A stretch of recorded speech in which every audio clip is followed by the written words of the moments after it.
The German army suffered terribly during the First World War, and the German nation also suffered terribly, especially after the war. The crippling sanctions enacted by the victors with the Treaty of Versailles threw the country into serious depression. There was chaos on the streets and anarchy in the air. Communists seized many cities, including Berlin. While the great wealth of the nation was bled away by outrageous war reparations or sucked out by unscrupulous politicians, the average German was impoverished. Inflation and unemployment soon followed and quickly destroyed all hope, all confidence, all morality. German cities were awash in pornography and prostitution, with even starving children being bought and sold like sex toys. Crime was rampant. Drunkenness and drug addiction were widespread. Suicide rates soared. The situation seemed hopeless. And then things changed, dramatically. Soon after the National Socialists were elected, the German economy sprang to life. Unemployment was erased. Building boomed. Great projects began. Confidence burst to life anew. After years of hunger, hardship, shame, and degradation, Germany became a happy, hopeful nation again. Germany's transformation from squalor and misery to a world superpower was so incredible that the 1938 Time magazine named Adolf Hitler Man of the Year. To many, it seemed as if a new cultural, economic, and political renaissance for all of Europe was at hand. But others throughout the world, envious, powerful, but above all fearful, now worked night and day to take Germany down. The Second World War was the most deadly and destructive war in history. For 6 long years, the unequal struggle pitting Germany against the world continued, with first one side, then the other on top. But at last, overwhelmed, Germany was once more defeated. This time, however, the Reich was to be punished not with mere reparations, nor loss of land, nor with simple decadence and despair. No. On this occasion, Germany was to be subjected to pure hatred. Hatred of the most vicious, evil, and depraved kind imaginable. Millions upon millions of Germans, many of whom had nothing to do with the war, were systematically raped, tortured, slaughtered, and all in the most sadistic and sickening ways imaginable. What happened to Germany and its people during and after World War II has remained the darkest and best kept secret in world history. Until now.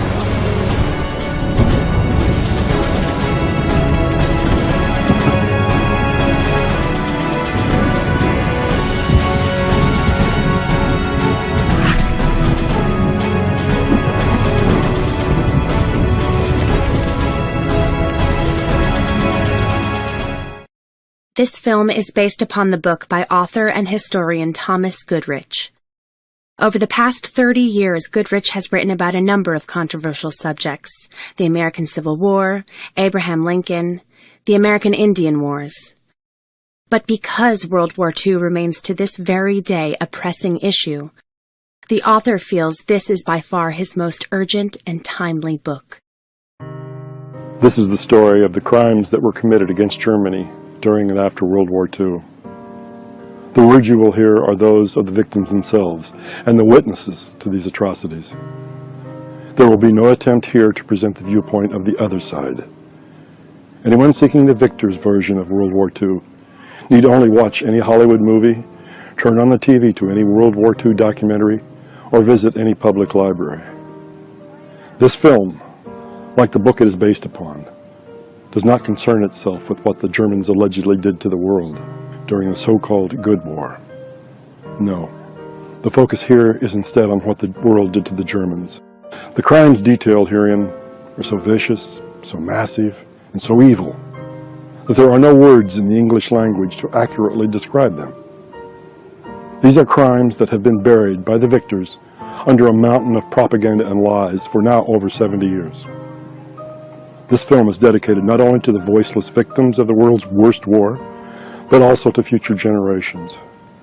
Our hope is that if enough good people in the world are willing to listen and learn what actually occurred to these innocent victims, men, women, the old, the young, the sick, animals, then they someday soon will rise up as one, and with a united voice demand that nothing like this ever happens again to anyone, anywhere.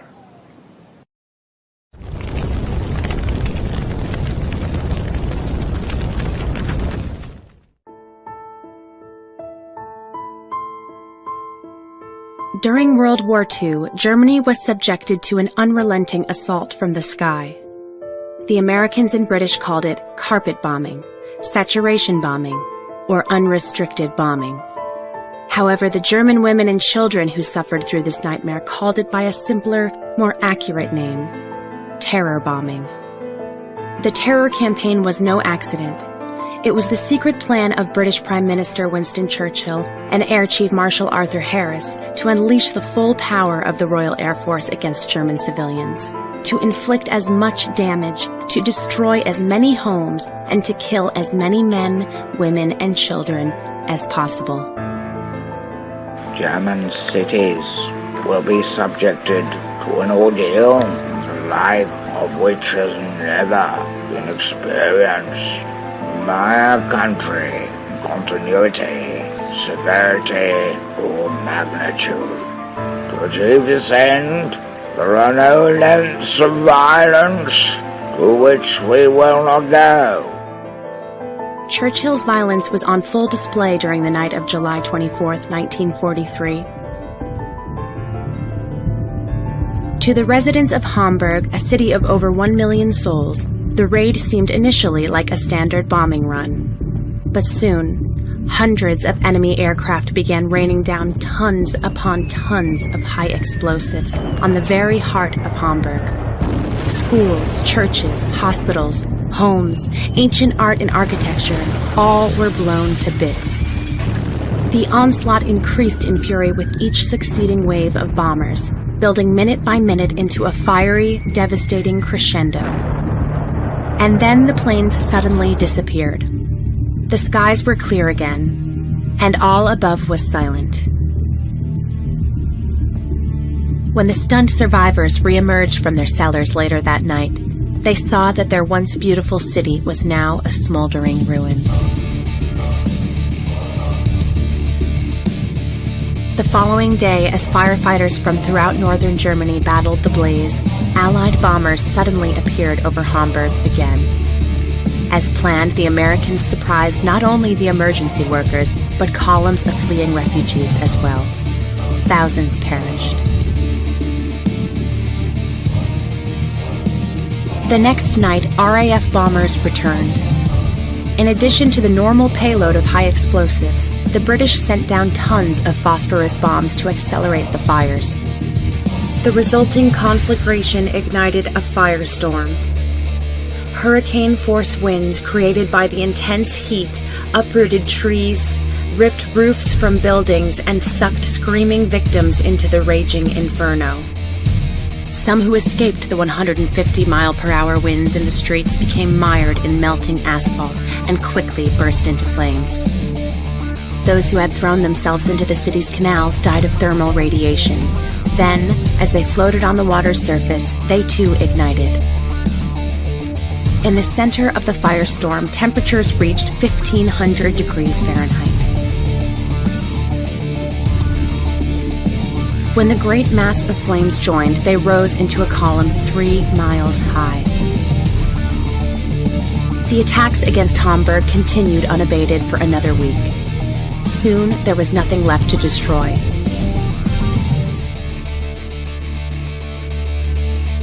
Appropriately dubbed by the Allies as Operation Gomorrah, the raids had been a cold and calculated attempt to scorch Hamburg and its people from the face of the earth. The plan succeeded. With 13 square miles of total destruction, the 750,000 homeless, with an estimated 60 to 100,000 dead, mostly women and children, Hamburg, for all intents and purposes, had ceased to exist. It was now clear to all that the Allied air war against Germany had become a war of massacre and terror.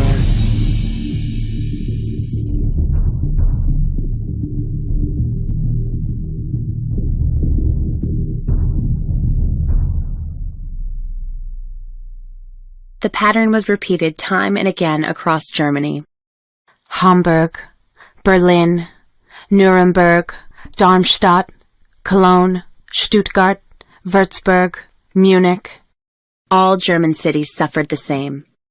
After first blasting a town to splinters, the Allied bombers quickly returned in the hope of catching survivors and rescuers in the open and igniting with firebombs all that remained. When the roaring bombers released their lethal cargo, a veritable rain of fire descended upon a targeted town. The thousands of small fires would join together to form one huge blaze, creating an intense vortex of wind and flames. I struggled to run against the wind in the middle of the street. We couldn't go on across because the asphalt had melted. There were people on the roadway, some already dead, some still lying alive but stuck in the asphalt. They were on their hands and knees screaming. Some miraculously survived the inferno, reaching safety in rivers, canals, and parks. Thousands more, however, did not. When the raids finally ended and the firestorms began to recede, rescue workers rushed to free those still trapped underground.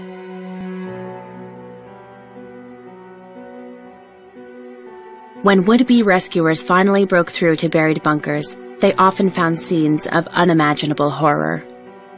In cellars suffering direct hits, walls were awash in blood, with bone, brains, and body parts splattered everywhere. Rescuers who entered some bunkers found floors covered in up to a foot of greasy fat, the victims rendered down into a dark liquid. When word first filtered through to the outside world of the butchery being visited upon the women and children of Germany by the Royal Air Force, critics of these war crimes spoke out. The ruthless mass bombing of congested cities is as great a threat to the integrity of the human spirit as anything which has yet occurred on this planet. There is no military or political advantage which can justify this blasphemy.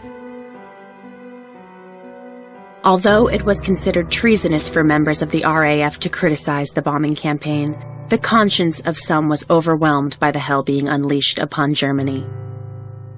There were people down there being fried to death in melted asphalt in the roads. They were being burnt up, and we were shuffling incendiary bombs into this Holocaust. I felt terribly sorry for the people in that fire that I was helping to stoke up. As a symbol of the Third Reich and as the most obvious example of Germany's will to fight on, more bombs were devoted to Berlin than any other German city. It is another place, however, that has become most widely associated with the terror campaign waged against Germany: Dresden. Since Dresden had suffered only 2 small raids in the 5 years of war, many assumed that the city's salvation was due to its irreplaceable treasures. Ornate palaces, world-renowned museums and art galleries, its towering centuries-old cathedrals. Others surmised that since Dresden had almost no heavy industry, and what little it did have had no bearing on the war, the enemy simply did not deem the city a viable target. To some, the 26,000 Allied POWs interned within the town appeared a more logical answer.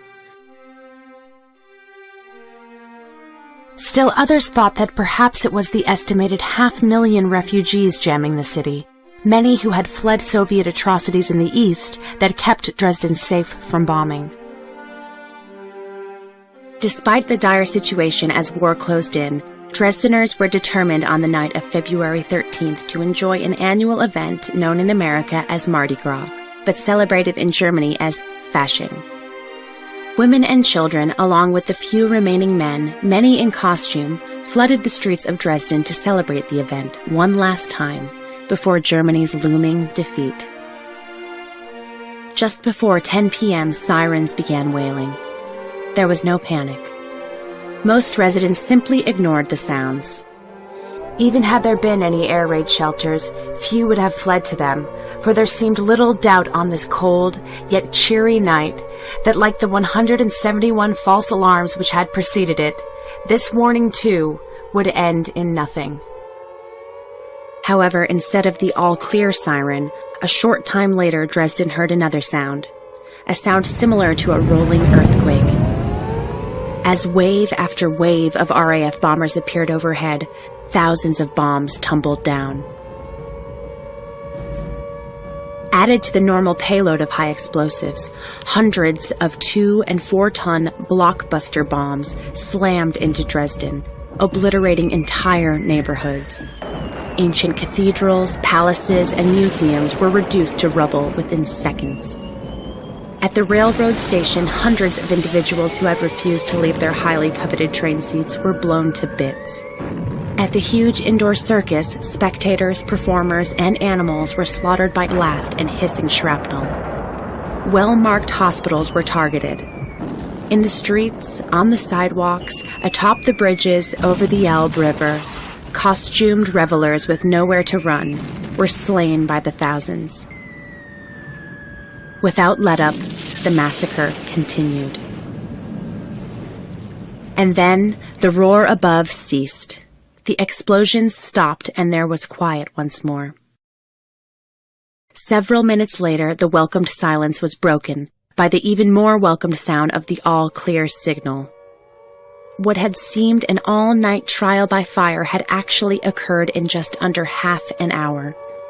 In those 30 minutes, however, one of the world's most beautiful architectural treasures had all but vanished. Fire brigades from surrounding towns arrived. Red Cross workers spread out to help the victims. Families screamed for missing loved ones. For many, the end of the world had seemingly arrived. No one, however, was at all emotionally prepared for what came next. At 1:30 a.m., the earth began to tremble once again. As more than 1,000 bombers roared overhead, a rain of death showered down on Dresden. In addition to explosives, the second wave brought tons of incendiary bombs. In a matter of minutes, the thousands of firebombs ignited the debris and a racing furnace of flame erupted. Unfamiliar with the bombing raids and firestorms, most Dresdeners reacted slowly. Many sought safety in cellars again, not realizing that the terrific heat would transform their havens into ovens. Others ran for safety through the streets, only to become mired in melting asphalt or sucked into the roaring furnace. Copper roofs melted, sending down streams of molten metal upon the people below. Throughout the night, the fiery hell that was Dresden claimed victims by the thousands, by the tens of thousands, and by the hundreds of thousands.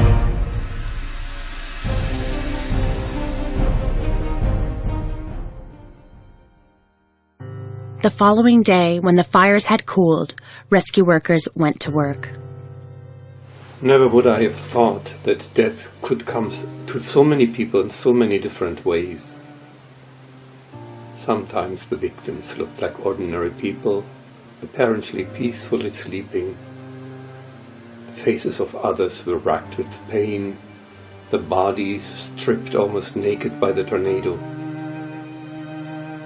There were wretched refugees from the east, clad only in rags, and people from the opera, in all their finery.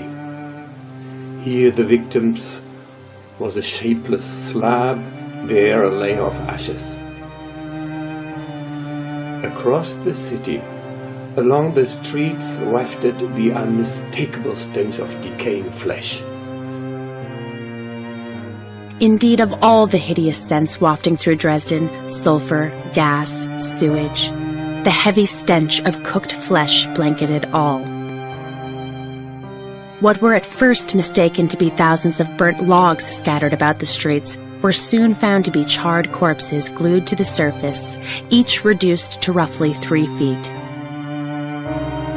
One shape I will never forget was the remains of what had apparently been a mother and a child. They had shriveled and charred into one piece and had been stuck rigidly to the asphalt. They had just been prised up. The child must have been underneath the mother, because you could still clearly see its shape, with its mother's arms clasped around it. Aware that those in the old city would flee the flames to the open spaces, the RAF had hurled hundreds of high-explosive bombs into the huge Central Park. Here, the slaughter was ghastly. Torn off limbs, mutilated torsos, heads blown from their bodies and hurled away. The nightmare was everywhere. I went down on my knees, trembled and cried. Several women lay there with their bellies burst open, and one could see the babies, for they were hanging half outside. Many of the babies were mutilated. Scenes like that one I saw everywhere, and very slowly one became numbed. One acted like a zombie. The next morning, word spread that survivors should assemble in the city park. As the suffering mass climbed over the debris and the dead, they reached the park as well as the grassy banks of the Elbe. Some found missing loved ones. Most, however, did not. And then, shattering the calm, came the sounds once more. The roar of engines overhead. As U.S. bombers began blasting the rubble to dust, American fighter planes zeroed in on the thousands of refugees at the park, along the river and in other open spaces. Even zoo animals, which had miraculously managed to survive the bombing raids, were strafed and slaughtered. A weeping zookeeper watched as an American pilot chased down and shot his last remaining giraffe. Although the raid lasted only 10 minutes, the Americans returned the next day, and the next, and the next, seemingly determined that not a single living thing should survive in Dresden. One of the horrors for those who had survived the nightmare was recovery of the dead. Initially, bodies were pitchforked onto trucks and wagons and then taken to shallow graves on the outskirts of Dresden. It soon became clear that such a slow process could never handle the enormous amount of bodies. So huge grills were fashioned from girders in various parts of town, and corpses were stacked on them like logs. When the piles reached roughly 10 feet high and 30 feet wide, flamethrowers were used to ignite the mass. 1 month after the massacre, the Dresden chief of police reported that over 200,000 bodies had been recovered from the ruins. Later, the International Red Cross estimated that 275,000 had died in the raids. Because of the incredible density of Dresden's population on the night of February 13th through the 14th, because thousands of victims were refugees with no records, and because many bodies either lay buried forever in the ruins or had simply melted like wax, other estimates which place the death toll at 300,000 to 400,000 may well be closer to the mark. More people died during the firebombing of Dresden than during the nuclear bombings of Hiroshima and Nagasaki combined. To just fly over it without opposition felt like murder. I felt it was a cowardly war. Working in tandem with the terror bombing of German cities was the targets of opportunity policy upon the countryside. Under this order, anything moving in the Reich was fair game for Allied fighter planes. Ships, trucks, cars, trains, ambulances, women shopping on bicycles, farmers in fields, animals in pastures, even children in schoolyards were targets of Allied aircraft. In a flagrant attempt to widen the war, American bombers even attacked Zurich, Basel, and other targets in neutral Switzerland. Additionally, Winston Churchill made plans to saturate German cities with poison gas and kill those women and children yet alive amid the rubble. When advisors pointed out that Adolf Hitler might reply in kind with his own stockpiles of chemical weapons, the murderous plan was shelved. Meanwhile, the hell raining from the clouds mirrored an ongoing hell rising from the mud. As Germans soon came to realize, the Allied powers sought not only the physical destruction of Germany, but the spiritual massacre of the nation as well.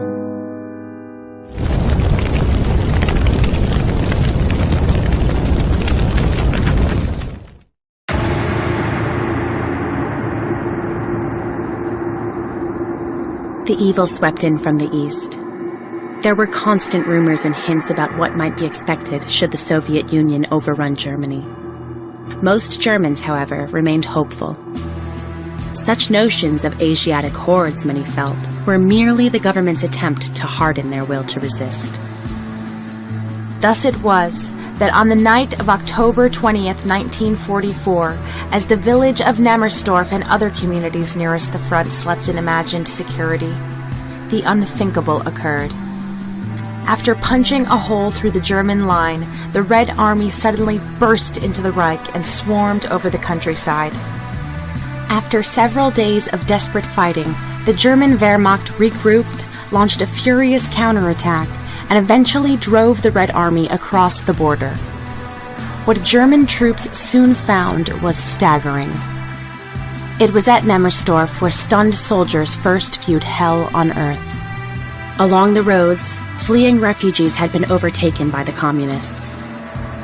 The people were pulled from their carts, raped, then murdered on the spot. In the farmyard further down the road stood a cart to which 4 naked women were nailed through their hands in a cruciform position.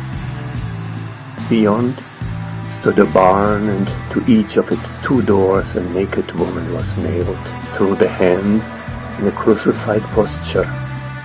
In the dwellings we found a total of 72 women, including children, and 1 old man, 74, all dead. All murdered in a bestial manner, except only a few who had bullet holes in their necks. Some babies had their heads bashed in.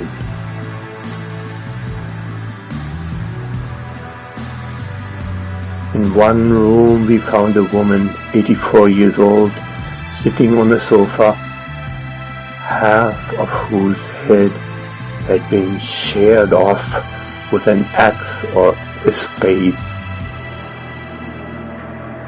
Old men who had tried to protect their wives, daughters, and granddaughters were themselves knocked down, then sawed in half. 50 French POWs and Polish workers who had instinctively stepped in to protect the people were castrated and killed. Staggered by the enormity of the crime, German authorities requested that neutral observers from Spain, Sweden, and Switzerland view the sickening carnage close up. However, when the visitors filed their reports and word finally reached the outside world, there was only silence. By the winter of 1944, the vicious propaganda war waged against Germany had been won. By that late stage of the conflict, the war of words had reached such evil extremes that few individuals beyond the Reich's borders were concerned about brained German babies or crucified German women. By the final months of the war, the enemy to be destroyed was not merely Adolf Hitler, the Nazi Party, or even the soldiers in the field. By the final months of the war, the aim of the approaching Allies was nothing less than the utter extinction of the German nation. Every man, every woman, every child. Fueling the flames of hate was the Jewish propagandist Ilya Ehrenberg. One of the most influential men in the Soviet Union, Ehrenberg made sure his message of evil reached every soldier in the Red Army by ordering that leaflets be dropped from airplanes onto the front lines. Kill them all, men, old men, children, and the women, after you have amused yourself with them. Kill. Nothing in Germany is guiltless, neither the living nor the yet unborn. Break the racial pride of the German woman. Take her as your legitimate booty. Kill, you brave soldiers of the victorious Soviet army. Soon, as the Red Army forced the Wehrmacht back in the east, millions of German civilians suffered the same ghastly fate as the victims of Nemmersdorf. Although first encounters with Soviet shock troops were truly traumatic, it was the second wave of soldiers who delivered hell on Earth. In numerous instances, before troops pushed on, they turned to the helpless civilians and warned, "The Mongols are coming. Very bad men. To go quick. Go quick." Terrified by the news, many Germans did attempt to flee. Most, however, found themselves trapped. Other than destroy liquor and hide young girls, most could only watch the clock and pray that their worst fears were unfounded. After a wait of sometimes days, but normally hours, the dreaded second wave arrived. Composed largely of Mongols and other Asians, as well as convicts, these men who formed the second wave of troops were regarded, even by their own comrades, as utterly merciless. Leading this group were the communist commissars, the fanatical political officers composed almost exclusively of Jews.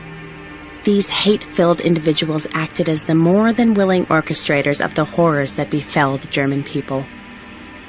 Of all the methods used to express its hatred, the Red Army said it best with rape. And when the first Russians came, the combat troops, they came in and wanted to see everything. Asked about weapons and soldiers, looked at everything closely, didn't find anything, and were very friendly, and then just left. And then the next lot arrived. The next one took me outside straight away. My mother wanted to throw herself in front of me, but she was pushed back. And then they took me upstairs, and as I tried to defend myself, he showed me his gun. And then, when I came back down, I was, well, shocked, but I was just happy that I was still alive. They said, "Woman, come." They said it in German. Frau, komm, in German. We were the prize. It was always like that. From 8 to 80 years old, healthy or ill, indoors or out, in fields, on sidewalks, against walls, the defilement, torture, and murder of German women continued unabated. Merely because a female had been raped once was also no guarantee she would not be assaulted again. And again. And again. The Russians were coming and going the whole time, and they kept eyeing us greedily. The nights were dreadful, because we were never safe for a moment. The women were raped, not once or twice, but 10, 20, 30, and 100 times. And it was all the same to the Russians, whether they raped mere children or old women. The youngest victim in the row houses where we lived was 10 years of age, and the oldest one was over 70. The women of Germany not only had to endure this onslaught of rape, torture, and murder, but also the humiliation of having it witnessed by friends and family. These atrocities were not committed secretly or in hidden corners, but in public, in churches, on the streets, and on the squares. Mothers were raped in the presence of their children. Girls were raped in front of their brothers. When even violated corpses could no longer be of use, sticks, iron bars, and telephone receivers were commonly rammed into their vaginas. Jewish commissars had a special desire to defile the churches of Germany. Soon after the fall of Danzig, hundreds of desperate females pleaded with an officer for protection. The Soviet pointed to a Catholic cathedral. After the women were safely inside, the officer yelled to his men, pointed to the church, and with bells ringing and organ pipes roaring, the horror continued all night. Some women and girls inside, some as young as 8 years old, were raped more than 30 times. Little boys who tried to shield their mothers were shot. When Soviet soldiers captured the city of Neustetten in February 1945, they discovered several large camps of the Women's Reich Labor Service, an organization composed mostly of girls who worked on various projects from nursing to street repair. After recapturing the area, the German soldiers were horrified by what had happened to the 2,500 females.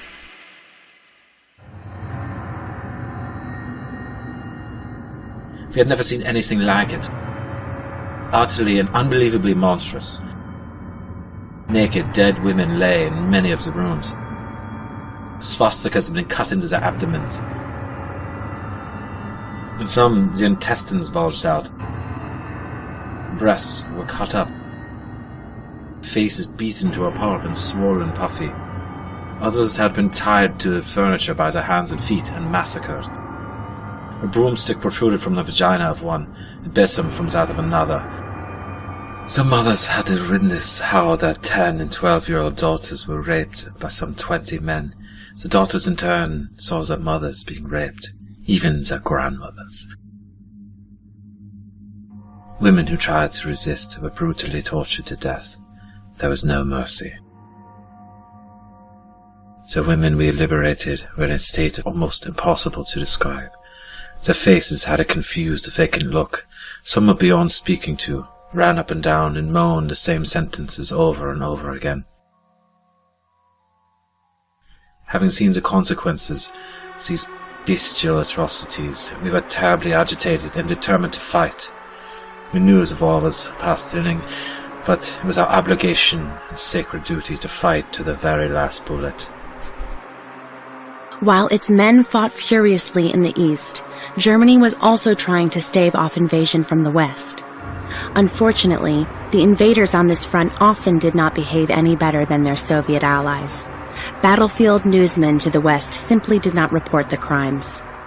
As tens of thousands of German rape victims could attest, there was no safety among the American and British. Millions massacred. Millions raped. Millions already enslaved.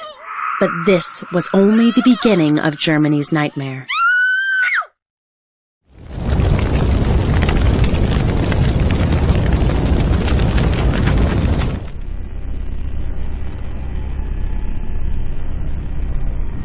With the German army in headlong retreat, hordes of Red soldiers swarmed into Greater Germany during the last winter of the war.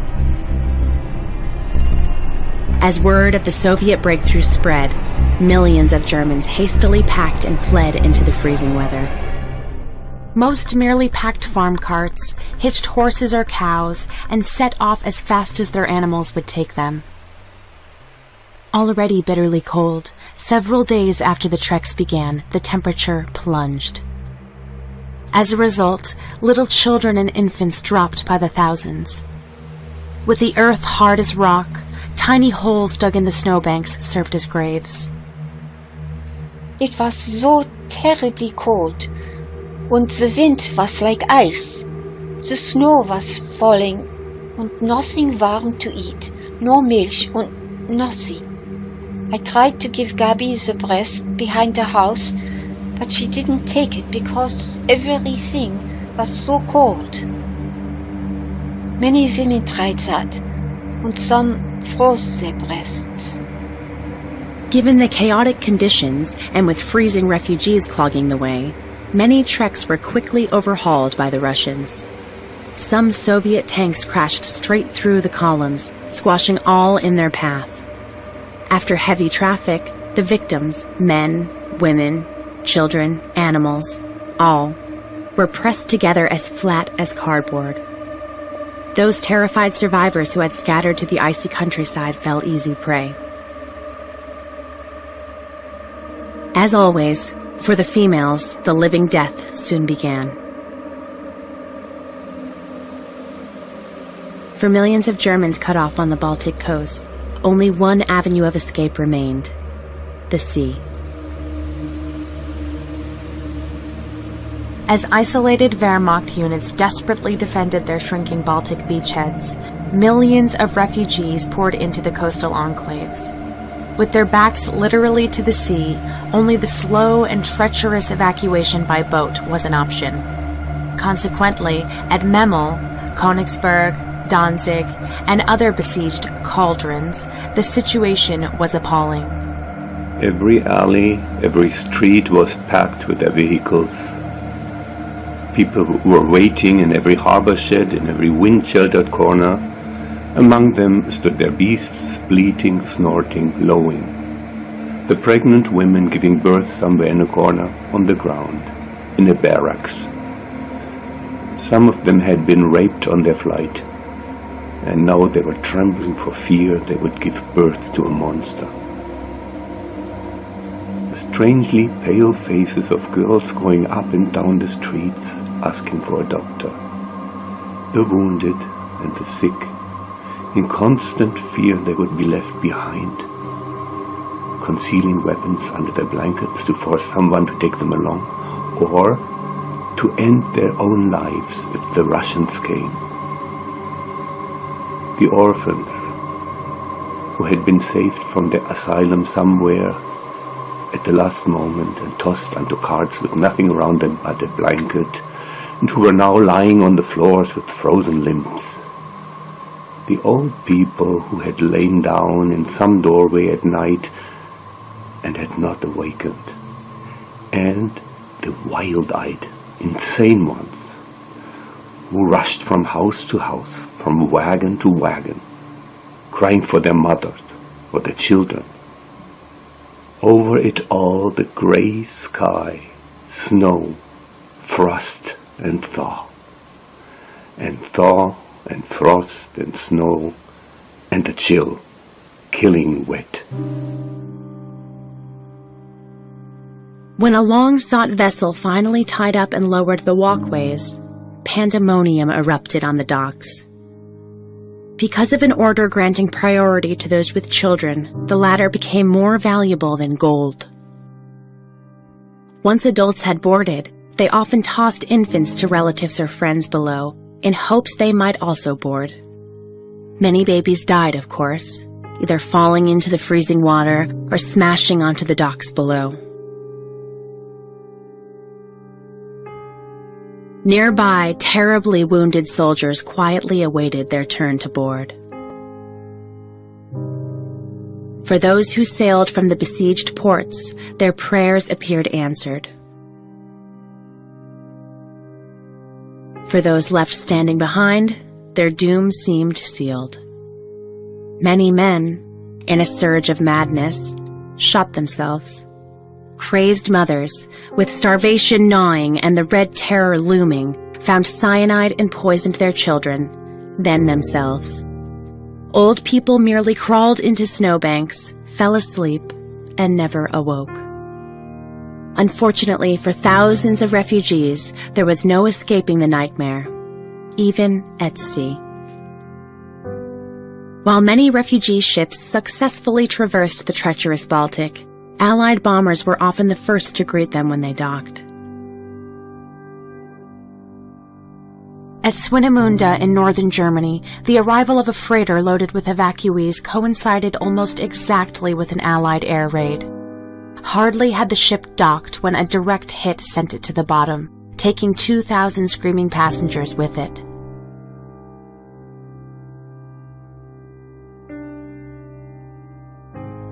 On January 30th, 1945, over 60,000 refugees crowded the docks of Gotenhofen, desperately trying to board the Wilhelm Gustloff, a former cruise liner designed to accommodate 2,000 passengers and crew. By the time the beautiful white ship cast off, she had taken on as many as 6,000 to 8,000 refugees. As the Gustloff backed away from the port, her path was blocked by smaller craft, all jammed with passengers begging to come aboard.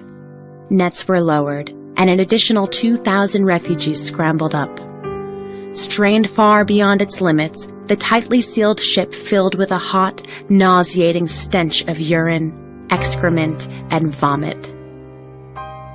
The groans of severely wounded soldiers and the screams of separated families added to the ghastly horror. But the worst was yet to come. At approximately 9 p.m., 3 heavy thuds rocked the Gustav.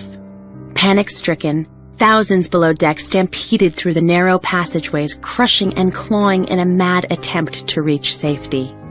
Most lifeboats were frozen solid, and even those that could be freed were mishandled in the panic, spilling their screaming occupants into the icy Black Sea.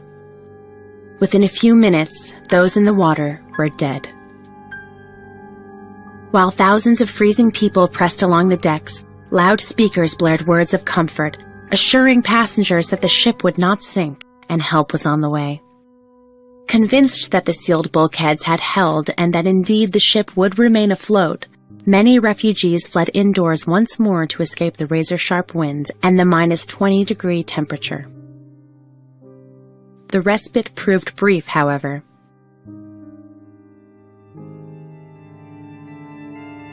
At 10 o'clock, a heavy tremor ripped the Gustav as the bulkheads broke and the sea rushed in. Within seconds, the big ship began to roll on its side, then plunged beneath the waves. When rescue ships later reached the scene, they pulled from the icy waters a mere 900 survivors. All else, roughly 7,000 to 9,000 men, women, and children were lost. As many more incidents would prove, the sinking of the Gustav was no mistake. In a deliberate attempt to kill as many refugees as possible, Soviet submarines struck again and again at the slow-moving ships. Soon after midnight on February 10th, an old luxury liner, the General Steuben, was plowing through the icy black Baltic. Heavily weighed down with refugees and wounded soldiers, the ship was in the midst of its second such evacuation in less than a fortnight. Just before 1 a.m., 2 torpedoes slammed into the ship's side.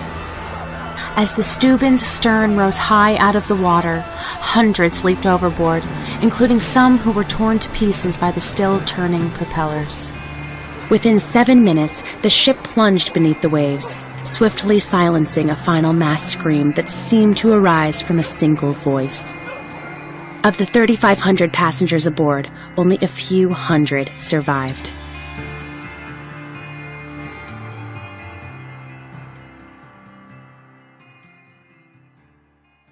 Like some great wild animal, the Red Army moved closer to the heart of Germany. In countless German cities and towns, the pattern repeated itself. The bloody nightmare which enveloped the Baltic coast was typical of that which transpired wherever the Soviets occupied German soil. In many places, Silesia, Prussia, Pomerania, in the German communities of Czechoslovakia, Yugoslavia, Poland, and Hungary, a similar horror had been in progress for weeks. There, the ghastly atrocities actually increased, as if Red soldiers were in a mad race with one another to see who could destroy, murder, and above all, who could rape the most. Meanwhile, the American and British forces punched through the German lines in the west. Unlike the East Front, however, German soldiers were well aware that the foes they faced in the west were signatories of the Geneva Convention. Under this agreement, captured or surrendering German soldiers were protected by law.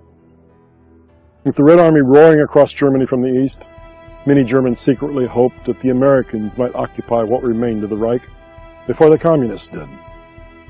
It was no secret that Germans, high and low, considered the Americans and British the lesser of two evils. Unfortunately, they were not always right.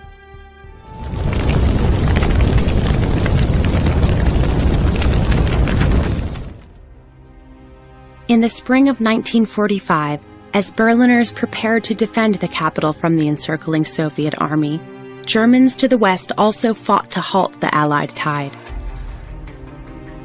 Unlike the howling savagery to the east, fraught with nightmarish ferocity, defeat in the west came methodically, relentlessly, and judged by the standards of the east, almost silently. As the Western Front crept closer, civilians anxiously awaited the Allied arrival. Unlike the terrified trekkers to the east, relatively few Germans in the West abandoned their homes. The racial and cultural ties with the enemy, particularly the Americans, were simply too strong to arouse the same terror as the Soviets did. Far from fleeing the advancing Allies, many civilians actually ran to greet them. Little did the Germans realize that because of a decade of Jewish propaganda, the Americans were perhaps even more hate-filled than the Soviets. Unlike the wild and almost unimaginable Red Army, U.S. military commanders might have easily prevented crimes committed against helpless civilians had they only willed it. In most cases, however, they did not. Leading the charge against the German people was General Dwight D. Eisenhower, a man whose hatred of all things German was well known. In much the same vein as Stalin and Roosevelt, Eisenhower advocated the outright massacre of German army officers, Nazi party members, and others. In all, according to the Allied commander, at least 100,000 German leaders should be exterminated. Not surprisingly, such sentiment from above quickly filtered down. The only good German is a dead German, became the pervasive sentiment. Take no prisoners was the tacit understanding. By the tens of thousands, captured or surrendering Germans were simply slaughtered on the spot. As American forces swept toward Munich in late April 1945, most German guards at the concentration camp near Dachau fled. Despite signs at the gate warning, no entrance, typhus epidemic, several hundred German soldiers were ordered to the prison to maintain order and arrange the transfer of over 30,000 prisoners to the Allies. When the Americans reached Dachau the following day, they were horrified by what they saw. Outside the prison sat rail cars full of diseased and starved corpses. Inside the camp, a room piled high with naked and emaciated bodies was also discovered. Unhinged by the nightmare, certain that Dachau was proof of the atrocities they had heard so much about in America, officers turned their enraged troops loose on the now disarmed German soldiers. The men were deliberately wounding guards. A lot of guards were shot in the legs, so they couldn't move. They were then turned over to the inmates. One was beheaded with a bayonet. Others were ripped apart, limb by limb. While the tortures were in progress, a lieutenant forced over 300 captive Germans up against a wall, planted 2 machine guns, then ordered his men to open fire. Those still alive when the fusillade ended were forced to stand amid the carnage, while the machine gunners reloaded. In all, over 500 helpless German soldiers were slaughtered in cold blood. As a final touch, the citizens of Dachau were forced to bury the thousands of corpses in the camp, thereby assuring the death of many more from disease. Few Americans noticed, because few cared, but conditions in German cities and towns were not much better than that at Dachau. Because of the round-the-clock American and British air attacks week after week, very little food and almost no medicine was arriving anywhere in Germany.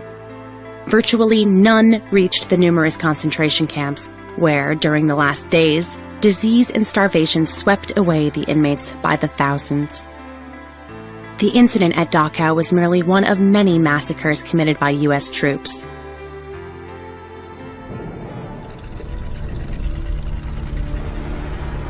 We had been held up at a little town.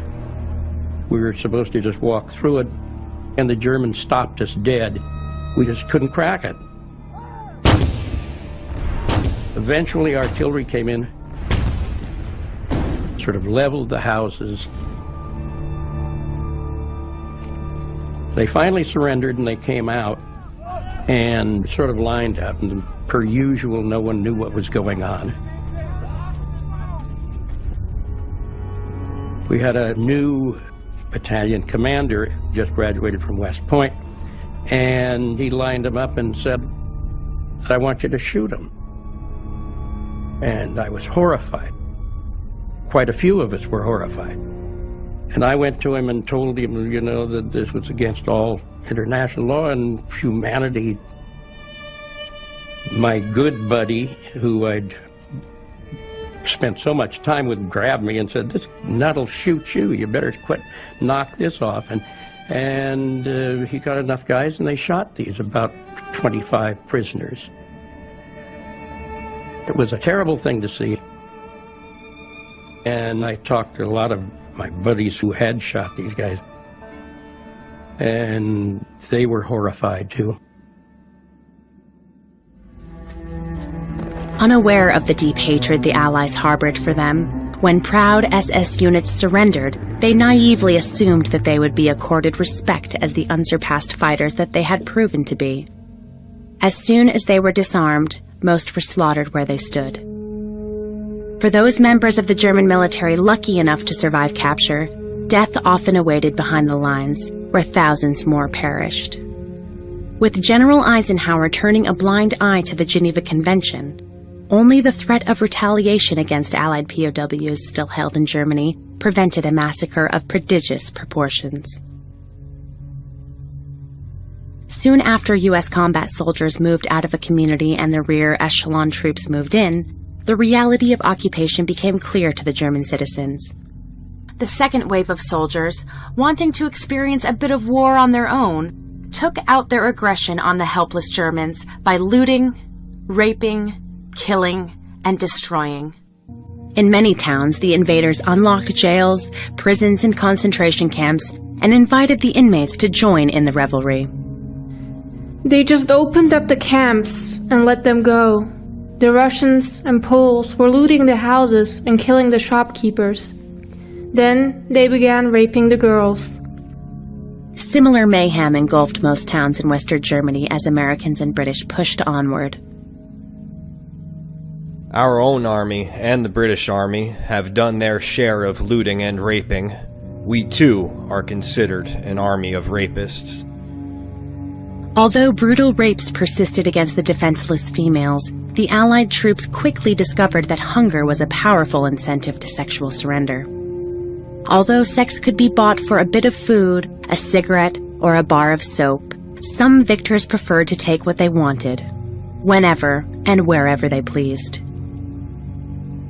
Hunger made German women more available. But despite this, rape was prevalent and often accompanied by additional violence. In particular, I remember an 18-year-old woman who had the side of her face smashed with a rifle butt and was then raped by 2 GIs. Even the French complained that the rapes, looting, and drunken destructiveness on the part of our troops was excessive. Despite the numerous atrocities committed on the Western Front, such savagery never became officially sanctioned.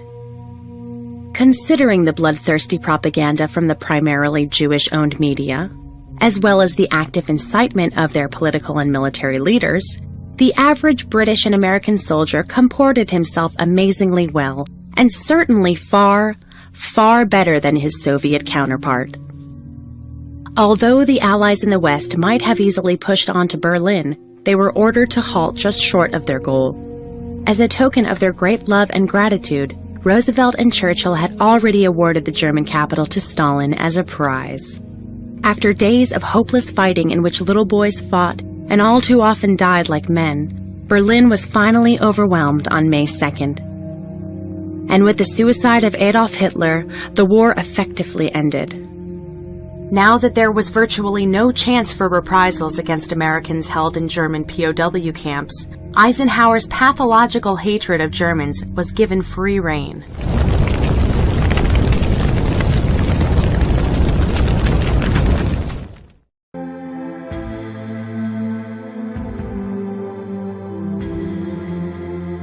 With the final capitulation in May 1945, the Supreme Allied commander found himself in control of over 5 million ragged, weary, but living enemy soldiers.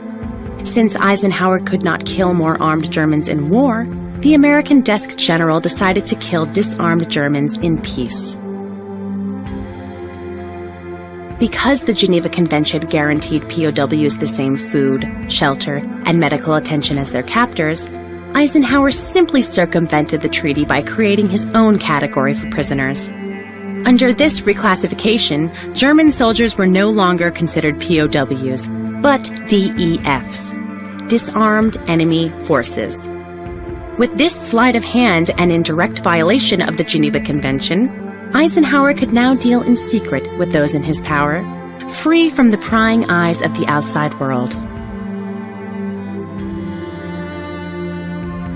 Even before the war's end, thousands of German POWs had died in American captivity from starvation, neglect, and in many cases, outright murder.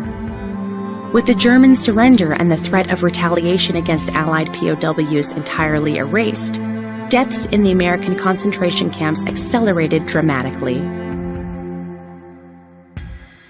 While tens of thousands died of starvation and thirst, hundreds of thousands more perished from overcrowding and disease.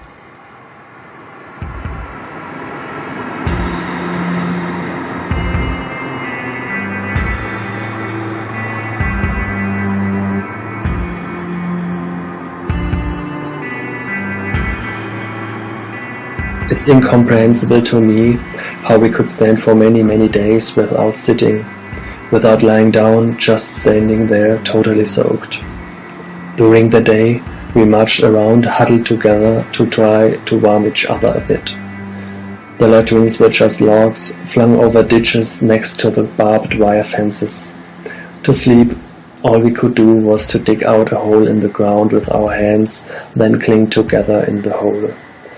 Because of illness, the men had to defecate on the ground. Soon many of us were too weak to take off our trousers first. So our clothing was infected, and so was the mud where we had to walk and sit and lie down. There was no water at all at first, except the rain. More than half the days we had no food at all. On the rest we got a little K-ration. I could see from the package that they were giving us 1/10 of the rations that they issued to their own men. I complained to the American camp commander that he was breaking the Geneva Convention, but he just said, "Forget the convention, you haven't any rights."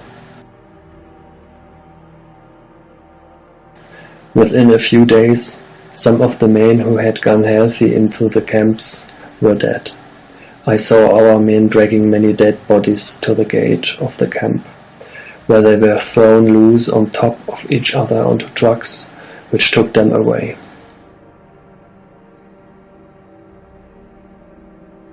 As if their plight were not already hideous enough, prisoners occasionally became the targets of drunken guards who sprayed the camps with machine gun fire.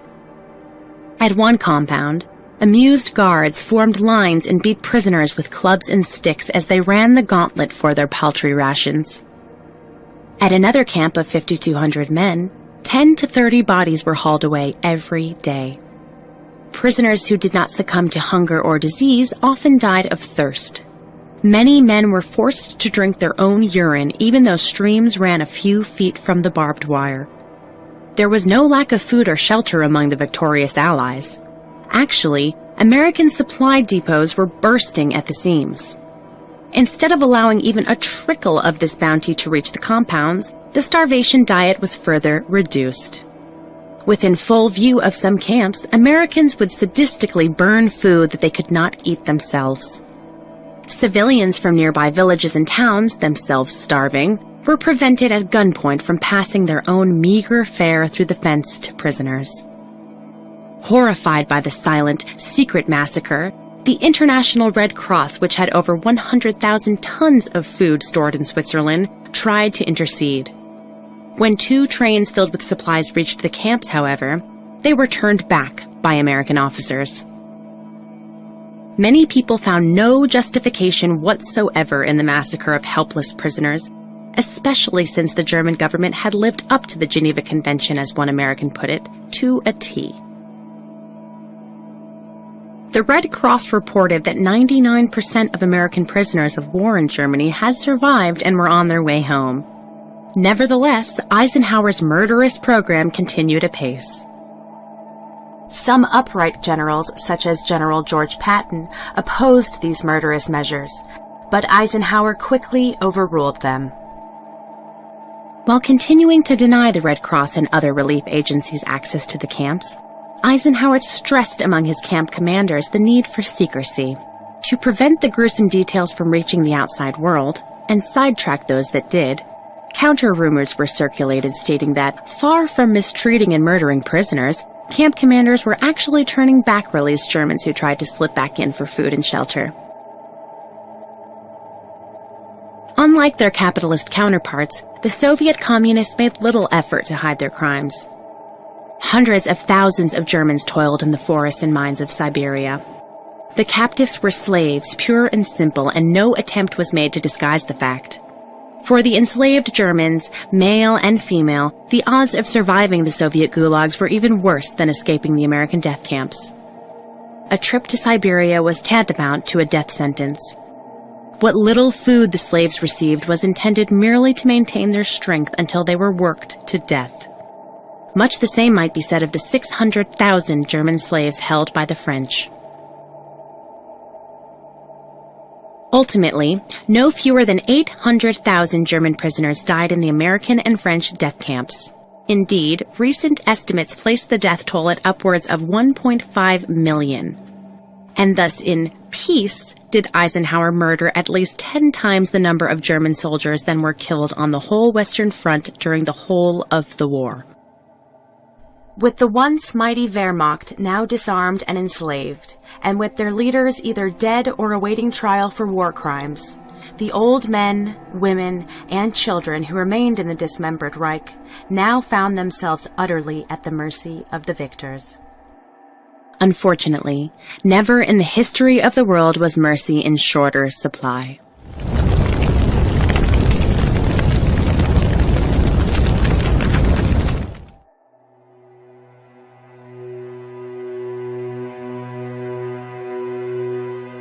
Soon after their victory in Europe, the Allied purge of Nazi Party members commenced.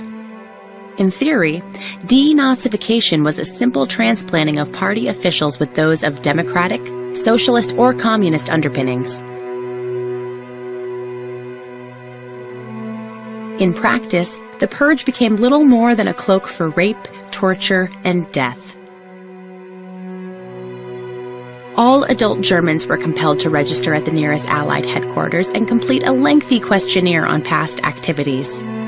While many nervous citizens were detained then and there, most returned home, convinced that their terrible ordeal was over. For millions, however, the trial had just begun. Few German adults, Nazi or not, escaped the dreaded knock on the door. Many people were arrested multiple times, including Leni Riefenstahl, a talented young woman who was perhaps the world's most artistic filmmaker. Because her epic documentaries, Triumph of the Will and Olympia, seemed to glorify not only Germany but National Socialism, and because of her close relationship with an admiring Adolf Hitler, Leni was of great interest to the Allies. Neither my husband nor my mother nor any of my 3 assistants had ever joined the Nazi Party, nor had any of us been politically active. No charges had ever been filed against us, yet we were at the mercy of the Allies and had no legal protection of any kind. As Leni and others quickly discovered, the softening up process began soon after the arrival at an Allied prison. Brutally beaten, raped repeatedly, crammed into dark, overheated cells, victims nervously awaited their interrogations. The purpose of these interrogations is not to worm out of the people what they knew, which would be uninteresting anyway, but to extort from them special statements. The methods resorted to are extremely primitive. People are beaten up until they confess to having been members of the Nazi Party. The authorities simply assume that basically everybody has belonged to the party. Many people die during and after these interrogations, while others, who admit at once their party membership, are treated more leniently. Generally, after enduring blackened eyes, broken bones, rape, electric shock to the breasts, or in the case of men, smashed testicles, Only those who took their own lives or died during torture failed to sign confessions. Since most intelligence officers accompanying U.S. and British forces were Jewish refugees who had fled Germany in the 1930s, their knowledge of the language and culture was superb. With old scores to settle, the presence of these men ensured that there would be no mercy shown to Nazis, or any German for that matter.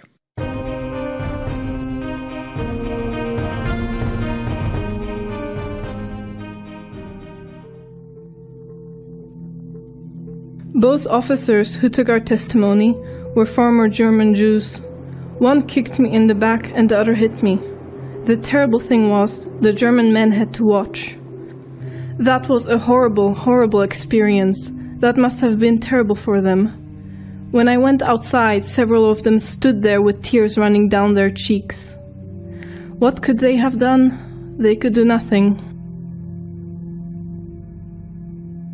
During the Nazi war crimes trial at Nuremberg, almost any method that would obtain a confession was employed.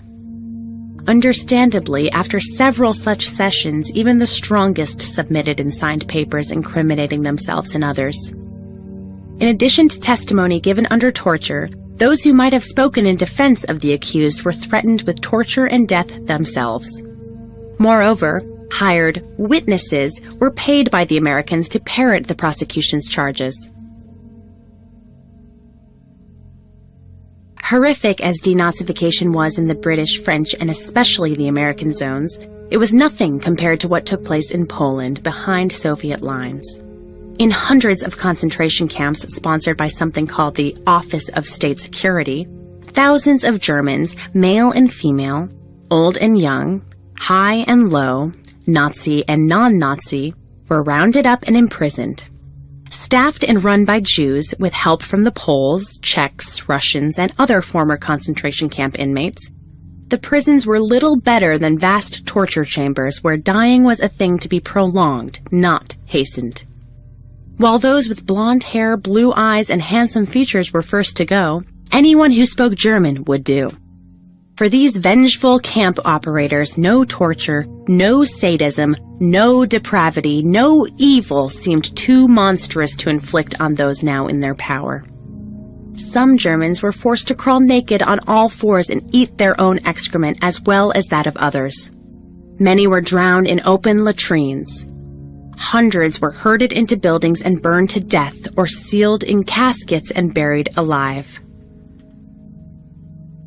Near Lambsdorff, German women were forced to disinter bodies from a Polish burial site, then kiss and make love to the putrid, rotting corpses.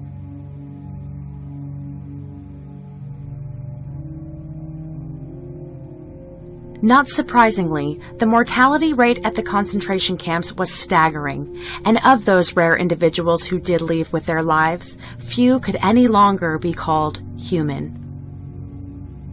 Meanwhile, as the judicial charade was in progress behind prison walls, tortures of another kind stalked the liberated German people, as the Allied victors enacted their plan to divide, loot, and utterly destroy conquered Germany.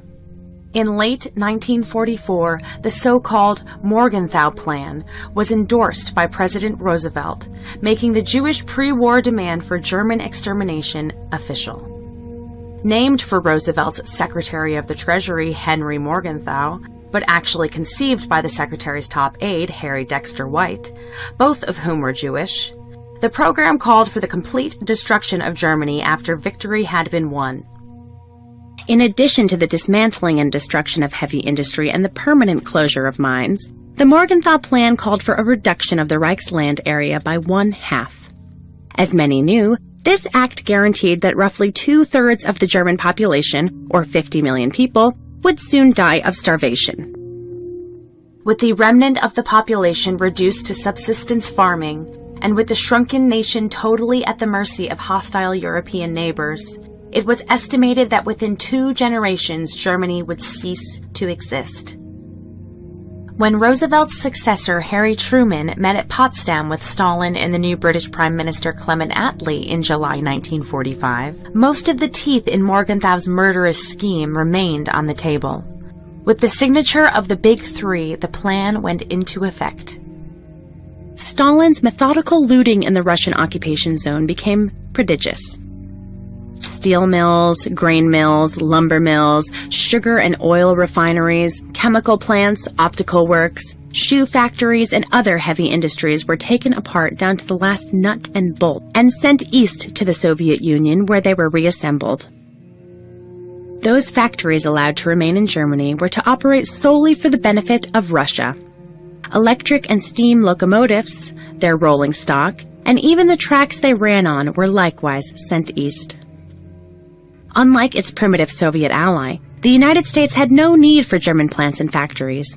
Nevertheless, the Americans were far and away the most zealous at destroying Germany's ability to recover. While the U.S. may have spurned German industry, they had a great interest in the Reich's hoard of treasure. Billions of dollars in gold, silver, and currency, as well as priceless paintings, sculptures, and other artworks, were plucked from their hiding places in caves, tunnels, and salt mines, and shipped across the Atlantic.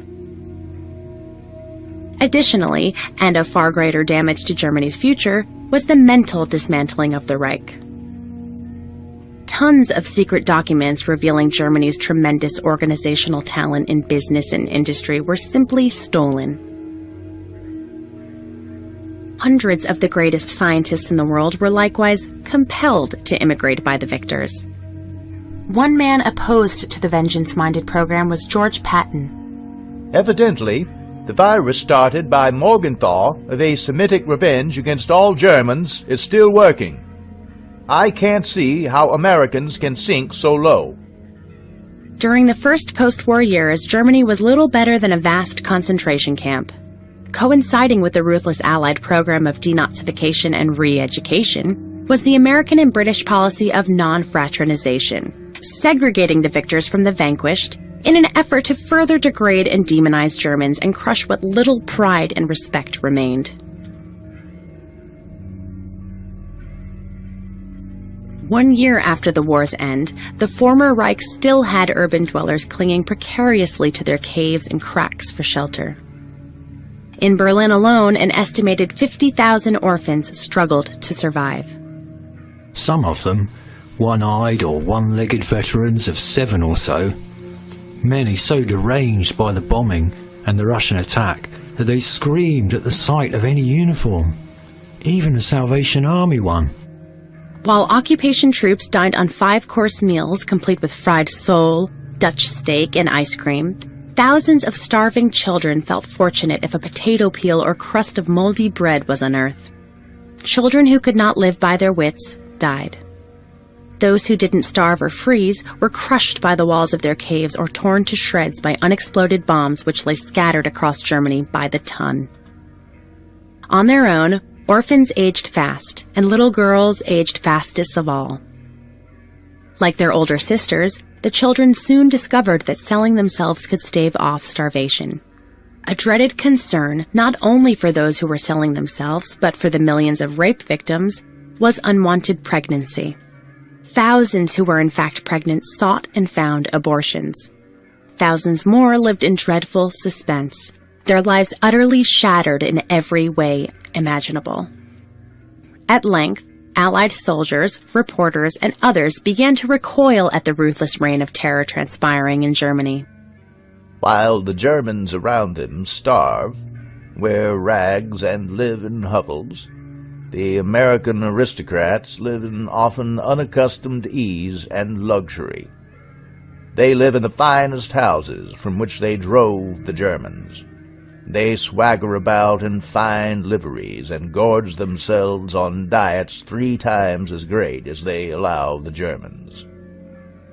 When we tell the Germans their low rations are necessary because food is so short, they naturally either think we are lying to them or regard us as inhuman for taking the lion's share of the short supplies while they and their children starve. Even as the chorus of critics over the sadistic treatment of Germany grew, a nightmare of almost unbelievable proportions was developing behind the Iron Curtain.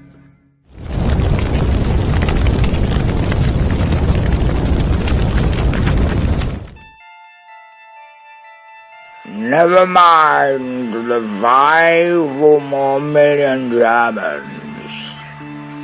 Stalin will see to them. With a wave of the hand and a puff of his cigar, the British Prime Minister thus condoned one of the greatest massacres in human history.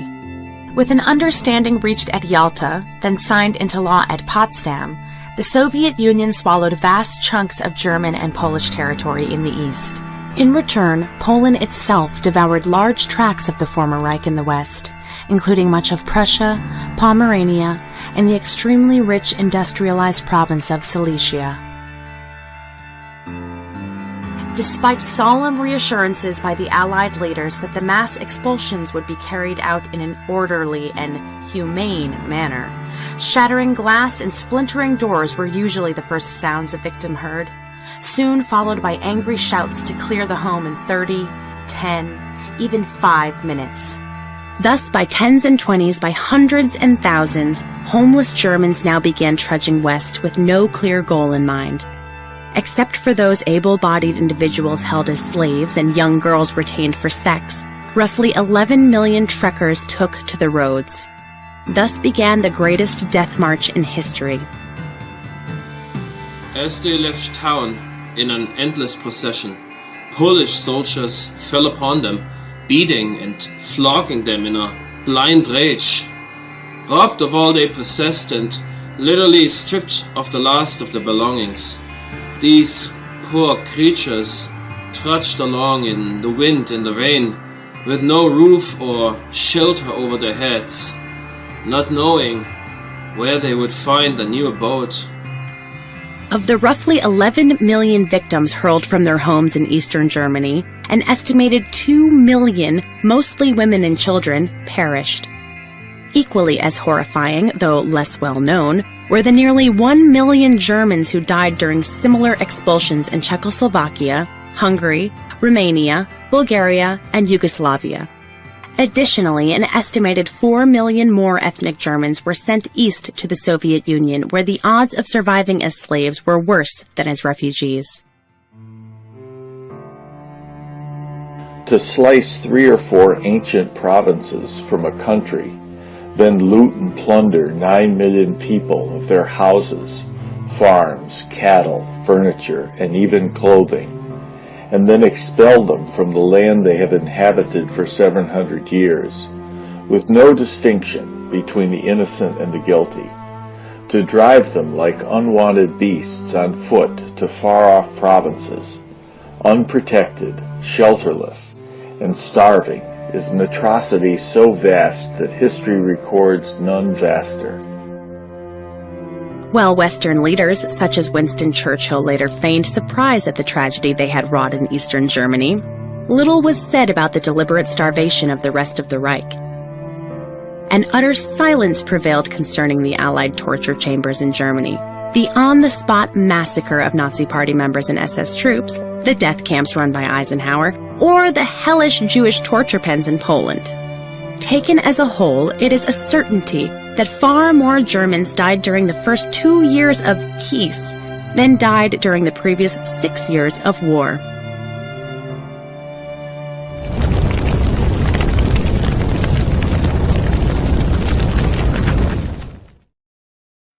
World War II was the world's worst war. World War II was the world's worst war because of the evil that was unleashed on millions of helpless men, women, and children. The Allied war waged against Germany both during and after the war were evils so vicious and so depraved that truly words have not yet been invented to describe them. While one might estimate the incredible loss of life during and after World War II, it is almost impossible to calculate the physical and psychological suffering caused by the rape, torture, and degradation of the German nation.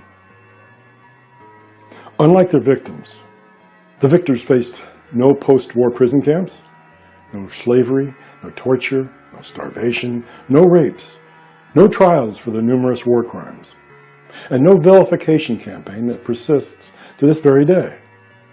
Quite the opposite.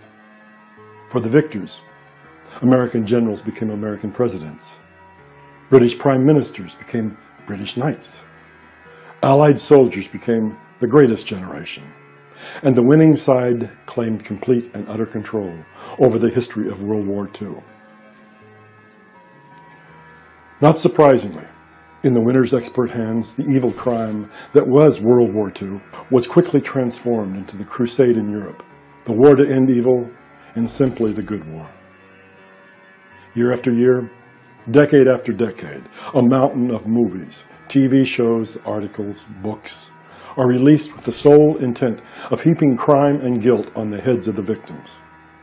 At the same time, the victors have elevated themselves to paragons of virtue by hiding the very real crimes they committed both during and after the war. Anyone who can say that the actions of the Allies were justified hopefully has never witnessed a screaming child running like a living torch through a flaming street, never watched as a man drank his own urine to stay alive, even as a river ran just beyond the prison fence, never heard the animal shrieks of the tortured as their genitals are mutilated, or the groans of a bleeding woman begging for a bullet while the line awaiting its turn grows longer. Hopefully these people have never seen such things, for only then one can understand how they might parrot over and over again the standard refrain, "They got exactly what they deserved," and never lose a moment's sleep. Still, if there is one central truth that was born of World War II, it is that clearly there is no such thing as a good war. Those who say differently are either those who profit politically or financially from war, or those who have never witnessed war up close in all its horror.